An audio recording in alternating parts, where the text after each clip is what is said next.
12월 27일 월요일 새벽기도 시작합니다. 오늘 함께 묵상하신 하나님의 말씀은 요한일서 4장 7절에서 12절까지 말씀입니다.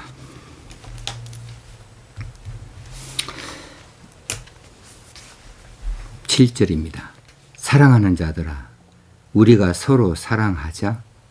사랑은 하나님께 속한 것이니 사랑하는 자마다 하나님으로부터 나서 하나님을 알고 사랑하지 아니하는 자는 하나님을 알지 못하나니 이는 하나님은 사랑이심이라.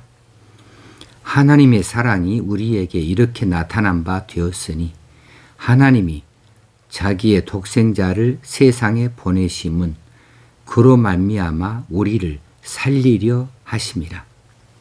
사랑은 여기 있으니 우리가 하나님을 사랑한 것이 아니요 하나님이 우리를 사랑하사 우리 죄를 속하기 위하여 화목제물로 그 아들을 보내셨음이라. 사랑하는 자들아, 하나님이 이같이 우리를 사랑하셨은즉 우리도 서로 사랑하는 것이 마땅하도다. 어느 때나 하나님을 본 사람이 없으되 만일 우리가 서로 사랑하면 하나님이 우리 안에 거하시고 그의 사랑이 우리 안에 온전히 이루어지느니라. 아멘. 요한일서 4장 부분으로 좀 들어와 있지요. 올해 안에, 그러니까 금주 안에 요한일서를 다 마치기 위해서 본문을 조금씩 늘려서 다루고자 합니다. 3장 1절에서 4장 6절까지 이 말씀에서 요한 사도는 하나님의 자녀된 성도가 갖추어야 할 신앙의 삶에 대해서 말씀해 주셨습니다. 서로 사랑하라는 것이죠. 가장 중요하게 다루는 부분이 하나님의 속한 자는 사랑하는 일을 하는 사람이다. 이 제목을 가지고 말씀해 왔는데 이제 오늘 본문에서부터 5장 3절까지에서는 독생자를 우리를 위해서 주신 하나님의 사랑을 우리가 받았으니 이제는 우리가 그 하나님의 사랑의 계명을 지켜 살아서 사랑하는 모습을 통해 하나님을 드러낼 것을 권면하고 있습니다. 4장 7절 말씀부터 살핍니다. 잘 아시는 말씀이죠. 사랑하는 자들아, 우리가 서로 사랑하자. 사랑은 하나님께 속한 것이니 사랑하는 자마다 하나님으로부터 나서 하나님을 알고. 여기서 사랑은 아가페의 사랑입니다. 사랑이 여러 가지 종류가 있는데 여기서는 아가파오, 하나님의 사랑, 희생의 사랑을 말하고 있습니다. 이 아가페의 사랑은 신적 기원을 가진 사랑, 그러니까 하나님에 관련되어져서 하나님께로부터 시작되어진 이런 사랑으로서 오늘 본문의 10절에서 보게 되어진다면 죄인들을 위해서 독생자를 화목제물로 보내시는 이런 희생을 시키는 놀라운 하나님의 사랑을 이야기합니다. 하나님께서는 전혀 그것을 받을 자격이 없는 우리 같은 죄인들을 위해서 조건 없이 하나님께서 우리를 향하여 베풀어 주신 사랑, 이 아가페의 사랑, 이 사랑을 보여주셨습니다. 이것이 바로 신적 기운을 갖는 사랑입니다. 여기서 하나님께 속한 것이니 사랑하는 자들아, 우리가 서로 사랑하자. 사랑은 하나님께 속한 것이니 에서 이 아가페의 사랑이 본질적으로 사람에게 속한 것이 아니고 하나님께 속한 것을 강조해 주고 단언해 주는 구절이지요. 하나님께 속한다. 이 사랑은 사람들은 흉내도 놓을 수 없는 순전히 하나님의 전적인 하나님에 관련되어진 하나님에 속한 이런 사랑이다 라고 하는 것을 보여주시면서 사랑하는 자마다 하나님으로부터 나서 하나님을 알고 그랬습니다. 여기서 사랑하는 자마다 하나님으로부터 나서 이 난다 이 말은 나타 그 말이에요. 겟나오는 나타 그 말. 부모가 자녀를 출산하는 것을 겟나오 그래요. 불신자를 복음으로 거듭나게 하는 것도 영적으로 나는 거죠. 그래서 그것도 겟나오라고 하는 단어를 사용하고 있습니다. 마태복음 1장 2절 이하에서 예수 그리스도의 계보에 대해서 아브라함과 예수 그리스도의 계보에 대해서 쭉 그 낳고가 나오죠. 아브라함은 이삭을 낳고 이삭은 야곱을 낳고 이삭이 낳고 할 때 이 낳고가 겟나오예요. 그러니까 부모가 자녀를 낳는 거 사랑하는 자마다 하나님으로부터 태어났다라고 하는 거죠. 하나님으로부터 태어났다.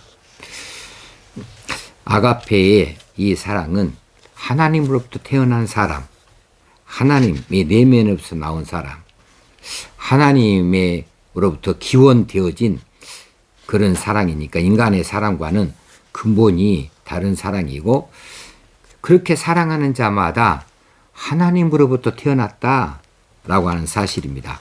하나님으로부터 태어났고 하나님을 알고 여기서 알고는 기노스코인데 이건 몇 번 제가 말씀드린 바가 있습니다. 기노스코 안다 이것은 지식적인 알미 아니라고 그랬죠. 실제적이고 체험적인 관계에서 나오는 지식 이 알고 그래서 구약에서는 이 알고가 결국은 동침 남녀간의 동침을 말할 때 쓸 만큼 긴밀한 그런 관계를 나타낼 때 쓰는 단어라고 했습니다. 신약에서는 기노스코 체험해 보고서 실제적으로 체험해보는 그런 관계에서 나온 지식을 말합니다. 그래서 사랑하는 자 어떤 사람이든지 사랑하는 사람은 그 사람은 하나님으로부터 태어났다. 그리고 하나님과 깊은 교제 긴밀한 관계를 통해서 하나님을 체험을 하는 사람이다. 하나님을 그렇게 아는 사람이다 라고 하는 거죠. 자, 이 말이 왜 여기서 또 나오고 있냐면 지금 몇 차례 말씀드렸지만 이 요한 사도가 요한 일서를 쓰고 있는 이 배경에는 당시에 초대교회 안에 교회 안에 깊숙이 들어와 있는 영지주의자들에 대한 경계를 하고 있다고 그랬죠.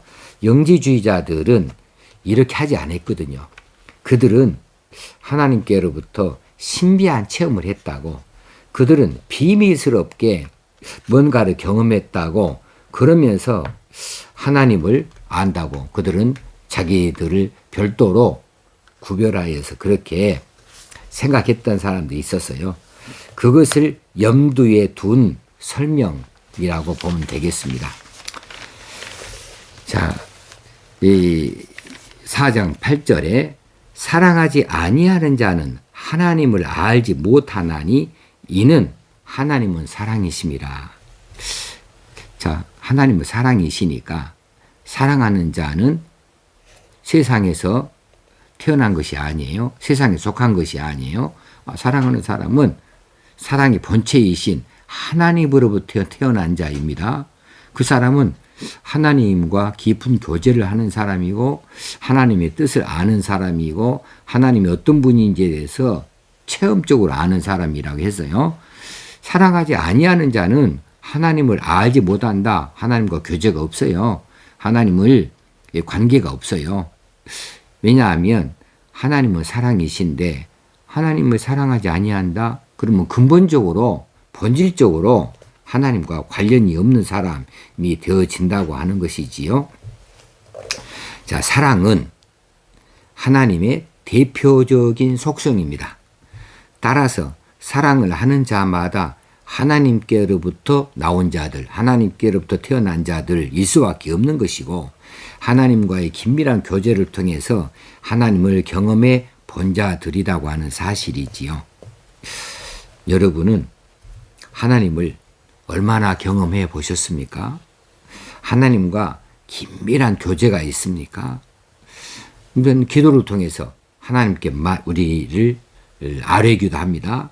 우리의 필요를 요청하기도 합니다. 또 우리는 신앙 고백을 통해서 하나님에 관련하여서 우리가 아는 것들을 하나님께 고백하기도 합니다. 그리고 우리가 하나님의 도움을 얻어서 뭔가를 깨달았거나 혹시는 얻었다고 한다면 하나님을 경험해 본 것이지요. 그래서 하나님 이렇게 기도했더니 이렇게 응답해 주셨습니다. 무엇을 얻게 하셨습니다. 하나님께서 이루어 주셨습니다. 이거 다 경험이죠. 하나님 아는 자가 되는 것이지요. 얼마만큼이냐 이거죠. 얼마만큼이냐. 어떤 분들은 한때에 이렇게 열심히 신앙생활을 해서 이런 하나님과의 긴밀한 관계, 하나님을 많이 경험해 본 것, 기도의 응답을 받아본 것, 하나님 뜨겁게 사랑했던 이 모든 섬김들에 대해서 과거를 가지고 있습니다. 근데 과거는 과거일 뿐이에요. 과거는 그랬는데 지금 어쩌냐가 문제이죠. 지금은 빈손이다. 지금은 식어버린 사랑이다. 지금은 차디찬 마음이다. 지금은 하나님과 단절되어졌다. 그렇다면은 이게 문제라는 거죠. 이건 문제입니다. 하나님의 사랑을 우리 심령 깊은 곳에 새기고 예수 그리스도 그분을 우리의 심령 안에 깊이 모신 채로 살아간다고 한다면 우리는 차디찬 사랑을 말할 수가 없습니다. 사랑을 실천한 사람입니다. 이웃 사랑할 수 있고 서로 사랑할 수 있는 자입니다. 하나님에 대하여서 하나님의 일에 대하여서 열심을 놓지 못하는 자입니다. 계속해서 열심을 품을 수밖에 없는 사람들이죠. 그래서 현 상태, 내 믿음의 상태를 현실적으로 고백할 수 있어야 돼요. 과거에 말하지 말고 앞으로 이렇게 하겠다 이렇게 말할 것이 아니고 지금 어떠느냐는 거죠. 사랑하지 아니하는 자는 하나님을 알지 못하나니 이는 하나님의 사랑이십니다. 4장 9절에 하나님의 사랑이 우리에게 이렇게 나타난 바 되었으니 하나님이 자기의 독생자를 세상에 보내심은 그로 말미암아 우리를 살리려 하심이라. 하나님의 사랑이 죽을 수밖에 없는 이 죄인들, 영원토록 멸망될 수밖에 없는 우리들, 하나님의 진노 가운데 있을 수밖에 없는 우리들을 살려내려고 살리시려고 하나님이 사랑을 우리에게 베풀어 주셨는데 그것이 무엇이냐 하면 바로 독생자를, 자기의 독생자를 우리에게 보내셔서 이 독생자를 통하여서 우리를 살리려 하셨던 것이다. 그것이 하나님의 사랑이다. 하나님의 사랑이 우리에게 이렇게 나타난 바 됐다. 하나님의 사랑이 우리에게 이렇게 입혀졌다. 그런데 이것을 깨달은 자들은, 그것을 깨닫고 아는 자들은 그 사랑을 입었다고 고백하는 자이고, 그래서 하나님의 사랑을 가슴에 담고 심령에 담고 그리고 하나님의 사랑의 사람으로 처신을 하는 것이고, 하나님의 뜻을 쫓아 살겠다고 자신은 버리고 하나님의 뜻을 앞장 세우는 사람이 되어지는 것이고, 이 하나님의 사랑이 이처럼 우리에게 이미 2000년 전에 나타난 바 되었지만 이것을 모른다. 나타났는데 이것을 모르고 산다. 그럼 하나님의 사랑을 모르는 거예요. 독생자를 세상에 보내신 뜻을 모르는다 하면 하나님의 사랑을 받아들이지 못한 사람이라고 하는 거죠. 당연히 우리를 살리려 하시는 그 일에 해당하지 못하기 때문에 우리는 영원토 죽을 수밖에 없는 존재로 그대로 남을 수밖에 없는 것이지요. 자, 우리를 향하신 하나님의 이 놀라우신 희생의 사랑을 우리가 모른다고 말할 수 없는 것은 이미 우리를 살리시려고 하나님께서 독생자를 세상에 보내셨고, 그 독생자 예수 그리스도는 십자가에 못 박혀서 우리의 모든 죄를 다 청산해 주셨다. 이렇게 독생자를 십자가에 못 박을 만큼 내버릴 만큼 우리를 살리시려고 하나님께서 그런 사랑을 우리에게 베풀어 주셨다는 사실입니다. 독생자라고 할 때 이게 참 독생자라고 하는 뜻은요. 우리가 흔히들 말할 때에 외아들이다. 맞아요. 외아들 맞습니다. 근데 외아들 이상의 의미를 담고 있거든요. 신학적으로. 독생자는 헬라어로 모노게네스예요.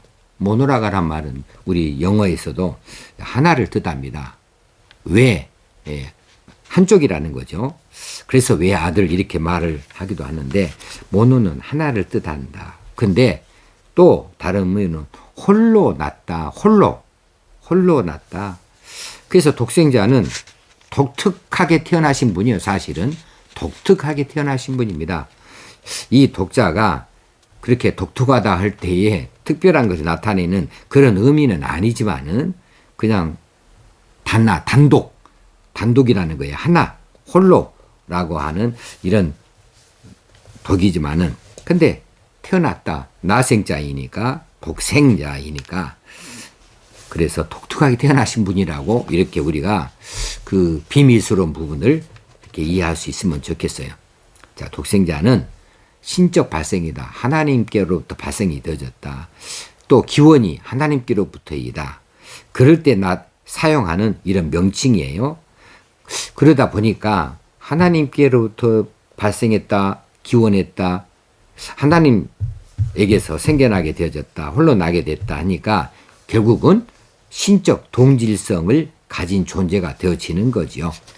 그래서 아들은 아버지의 것을 고스란히 다 유산으로 물려받을 수 있는 이런 자격을 가진 의미에서 아들이라고 하는 단어를 써서 우리 여성들은 왜 딸이라고는 안 쓰는가에 대해서 서운하게 생각하지 마세요. 그냥 그렇게 그런 측면에서 아들이라 이렇게 말했고 권위 있고 힘이 있는 분으로서 나타내기 위해서 아들이라고 하는 그런 대목을 사용했습니다. 아무튼지 하나님이 하나님이셔요. 그러면 이 독생자도 하나님에게서 태어나셨으니까 그러니까 하나님이셔요. 독생자도 하나님이시다. 그래서 예수 그리스도 그분도 하나님이시다. 하나님이 전혀 원래 성부 하나님이나 성자 하나님이나 성령 하나님이 그 활동하시는 그 역할에서는 다를 뿐이지만은 다른 것에서는 조금도 차이가 나지 않는 동질성을 갖고 있습니다. 자, 독생자를 세상에 보내심은 그로 말미암아 우리를 살리려 하심이라. 우리를 살리기 위해서 이 살린다 말은 자오 그래요. 자오라고 하는 말은 영원한 생명을 소유하는 삶을 나타낼 때에 자오라고 하는 단어를 씁니다. 영원한 생명을 소유한 채로 살아가요. 그렇게 되어진 것을 살린다. 영원한 생명을 소유하도록 하는 것이 살린다 하는 뜻입니다. 죄로 말미암아서 영적 사망 상태에 빠진 인간들은 스스로의 능력으로 거기서 빠져나올 수 없다. 죄 없으신 예수 그리스도께서 우리를 죄 없이 하시는 것, 그것으로 말미암아서만 우리가 죄에서 해방이 되어줄 수 있고 생명을 얻을 수 있는데 이 생명이 예수 그리스도에게서 하나님에서 나온 생명이니까 영원한 생명이다라고 하는 사실입니다. 자, 10절에서 사랑은 여기 있으니 우리가 하나님을 사랑하는 것이 아니요 하나님 우리를 사랑하사 우리 죄를 속하기 위하여 화목제물로 그 아들을 보내셨습니다. 자, 진짜 백이 사랑이라고 하는 바로 이런 거다. 이런 뜻이죠. 사랑은 여기 있다. 진짜 백이 사랑이라고 하는 것은 이런 것이다. 하나님이 우리를 사랑하신 것이지 우리가 하나님을 사랑하는 것은 진짜 백이가 될 수 없다. 하나님 우리를 사랑하시는 어떻게 사랑하셨냐 하면 우리를 죄 가운데에서 우리의 죄를 용서하시기 위해서 속하기 위해서 용서하시기 위해서 그의 아들을 화목제물로 보내셨다. 제물로 보냈다는 거예요. 제사에서 제물로 피 흘려서 죽게 하는 이 제물로 보내셨다. 이것이 사랑이다. 사랑이란 이런 것이다. 하나님의 사랑이란 이런 것이다. 라고 보여주죠. 자, 여기서 화목제에 대해서 알아야 됩니다. 화목제에 대해서는 로마서 1장이나 혹시는 그 히브리서를 통해서 우리가 잘 설명을 받을 수가 있습니다. 화목제, 힐라스모스, 이 화목제는 하나님과 인간 사이에 화목을 위해서, 화목을 목적으로 해서 드려지는 제사예요. 뭐 당연히 하나님께 드리는 제사죠. 하나님의 진노를 막아내고 하나님 마음을 돌이킬 수 있도록, 그래서 인간들을 용서하고 인간들을 위해서 인간과 사이에 화목이 이루어지게 하기 위해서 드려지는 제사이죠. 자, 하나님과 인간 사이에서 왜 이처럼 화목이 깨졌습니까? 죄 때문이죠. 죄로 말미암아서 하나님과 사이가 틀어졌어요. 하나님과 사이가 분리되어졌습니다. 이런 인간들을 위해서 하나님께 화목을 요청하는, 화목을 목적으로 하는 제사를 드리지는데 이것이 화목제입니다. 구약의 화목제에는 대제사장이 1년에 한 차례 해요. 새해 첫날 모든 백성들을 대상으로 해서 하나님께 화목제물을 바칩니다. 화목제를 지냅니다. 그렇게 해서 하나님께서 자기 백성들을 용서하시고 자기 백성들과 화목을 이룰 수 있도록, 하나님께 또 어떤 진노도 그 백성들에게 떨어지지 아니하도록 대제사장이 이 제사를 지내는데 1년에 딱 한 번만 하는 거예요. 그래서 그만큼 가치 있는 겁니다. 그런데 이 화목제에는 피의 희생이 필요해요. 누군가가 죄 지은 자들을 대신하여서 죽어주는 피가 있어야 돼요. 피는 생명을 말하거든요. 피를 흘리는 이 희생이 반드시 필요해요. 누군가가 대신 죽어야 돼요. 그런데 누구도 죽어줄 수 없으니까 그 역할을 지정된 짐승에게 떠맡겨서 짐승의 피를 흘려서 짐승을 잡아 죽이고 피를 흘리게 해서 희생을 시켜서 제물로 삼는 것이죠. 그 제물이 양이나 염소가 주를 이루었습니다. 양이나 염소의 피가 사용되어졌던 거죠. 자, 이렇게 짐승의 피를 하나님 앞에 내보여서 하나님께 제물을 바쳐드립니다. 생명을 바쳐드림으로 모든 사람, 그 백성들의 생명을 다시 한번 살리는 것을 대제사장이 희생 제사를 통하여, 화목 제사를 통하여서 하나님 앞에서 이루게 되어지는 거죠. 자, 그런데 이 화목 제사는 불완전한 것이더라는 거예요. 불완전해서. 인간도 유한합니다. 대제사장도 생명에 끝나는 날이 있고요. 또 이 동물의 피도 불완전한 것입니다. 그래서 이 죄의 문제를 완전히 해결해 줄 만큼 완전한 이 희생 화목 제사가 있을 수가 없어요. 희생 제물도 그러하고 또 드리는 이 대제사장도 그러하고, 그리고 그 제사를 지내는 성소도 그러하고요. 완벽할 수가 없어요. 그래서 인간과 하나님과 사이에서 화목되는 일이 불완전할 수밖에 없습니다. 그래서 하나님께서는 백성들의 죄를 속량하시고 하나님과의 온전한 화평을 이루시기 위해서 화목 제물로 그 아들을 보내셨습니다. 그 아들을 피제사의 제물로 내놓으셨다는 것이지요. 그래서 예수 그리스도는 화목 제물로 피 흘려서 십자가에서 죽으시기 위해서 세상에 보내주셨다는 사실이죠. 이렇게 자기 아들을 아낌없이 우리를 위하여 내어놓으시는 이 하나님의 사랑이야말로 진짜 백의 사랑이다. 사랑은 여기 있다. 라고 하는 것이죠. 11절에서 사랑하는 자들아 하나님이 이같이 우리를 사랑하셨은즉, 여기서 이같이는 뭐예요? 독생자를 아낌없이 화목제물로 세상에 보내주시는 그 사랑, 희생의 사랑이죠. 이같이 우리를 사랑하셨은즉 우리도 서로 사랑하는 것이 마땅하도다. 마땅하도다. 우리가 서로 사랑하는 것이 마땅하지 않니? 우리가 그런 혜택을 입었는데 하나님은 이렇게까지 손해를 보시면서 희생을 하시면서 우리를 용서하시고 우리를 살려주셨는데, 이렇게 사랑해 주셨는데 우리가 서로 사랑하는 거 이건 마땅한 거 아니냐. 그런 하나님의 사랑을 입었으니 우리가 그렇게 사랑하는 것이 마땅하다. 여기서 마땅하다 이 말은요. 오페일로라고 하는 단어를 썼어요. 마땅하다 이 말은 채무자가 빚을 채권자에게 당연히 갚을 책임이 있을 때 이것이 마땅한 거예요. 그러잖아요. 남의 돈을 빌려왔는데 돌려주는 거 마땅하죠. 당연하지요. 그럴 책임이 있지요. 이것은 마땅하도다 그래요.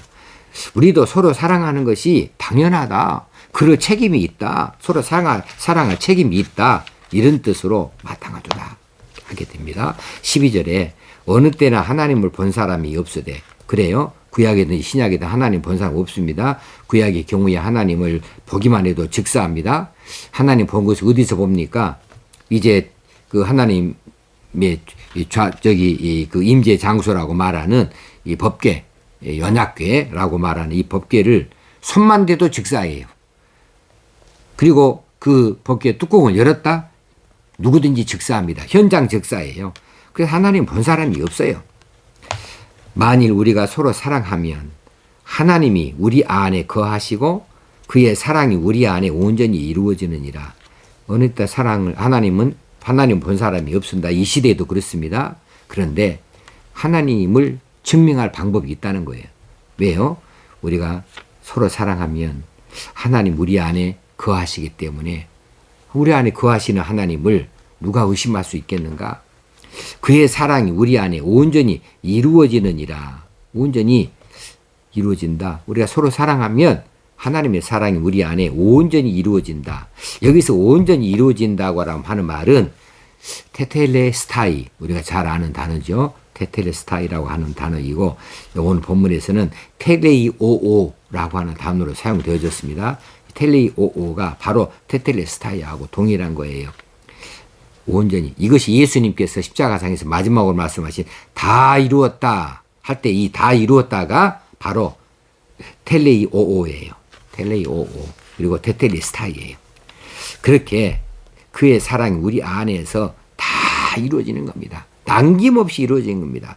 조금도 부족함이 없이 하나님께서 기뻐하시는 대로 만족하시는 대로 우리 안에서 하나님의 사랑이 다 이루어진다고 하는 사실입니다. 우리가 서로 사랑하면 그래요. 그런데 사실 우리가 이 사랑을 얼마나 베풀며 살았습니까? 우리가 얼마나 서로 사랑하며 살았습니까? 부부간에조차도 맨날 다툼이고 맨날 가정이 찌그덕거리고 시끄럽고 친한 친구 사이에서도 맨날 다툼이 있고 시기하고 질투하고 조금 좀 친한 척 하다가도 금세 뭔가 중간에 하나 끼어들면 그저 틀어져 가지고 한 달씩 두 달씩 말도 안 하고 살고 서로 앙심을 가지고 살고 서로 사랑하는 일 우리가 잘하지 못하고 있습니다. 예수 믿는 사람인데 그렇게 못하고 있습니다. 세상에 나가서 사랑하지 못하는 것이 아니라 교회 안에서도 사랑하지 못하고 있습니다. 이것이 우리 현실이에요. 그런데 우리가 서로 사랑하면 하나님 우리 안에 거하신다고 말씀하십니다. 그의 사랑이 우리 안에서 조금도 남김이 없이 온전히 다 완벽하게 다 이루어진다고 합니다. 그러니 우리가 사랑해야 되지 않겠습니까? 2022년에는 사랑하는 해로 삼으면 좋겠어요. 사랑하는 해 되어지면 좋겠습니다. 가정이 변화되어지고 우리 직장이 변화되어지고 우리 사회가 변화되어지고 교회가 변화되어지는 이 사랑을 실천하는 이 운동들이 나타나야 마땅하지 않는가 싶습니다. 이 사랑에 관련하여서 우리가 이 기도 많이 하십시다. 남은 2021년 마지막 시간까지 사랑 입었습니다. 감사합니다. 사랑하는 자 되어지기 원합니다. 이렇게 기도할 수 있으면 좋겠습니다. 기도하십시다. 하나님 아버지, 오늘 또 이처럼 요한 일서를 통하여 우리에게 말씀하여 주시니 감사합니다. 우리가 사랑하기 원합니다. 사랑하기 원합니다. 손해보더라도 사랑하기 원합니다. 하나님의 사랑이 우리 안에 충만히 있으면 그 사랑이 흘러넘쳐서 내가 가는 자리에 내가 있는 자리에 언제나 그 사랑의 모습이 사랑의 흔적이 사랑의 향기가 나타날 수밖에 없고 사랑의 빛이 드러날 수밖에 없는 것인데 우리가 이 일에 너무 소홀하였습니다. 그냥 쉽게 살아왔습니다. 그런데 이제는 사랑하는 자 되어지기 원합니다. 사랑하는 사람이 되게 하여 주옵소서. 하나님을 닮아서 사랑을 나타내는 자 되게 하여 주옵소서. 우리 주님 예수님의 이름으로 기도합나이다. 아멘. 오늘 또 사랑하며 사십시다. 2021년 남은 시간까지 사랑을 어떻게 할까 돌아보면서 사랑을 다짐하는 기도 시간을 가지면 좋겠습니다. 감사합니다.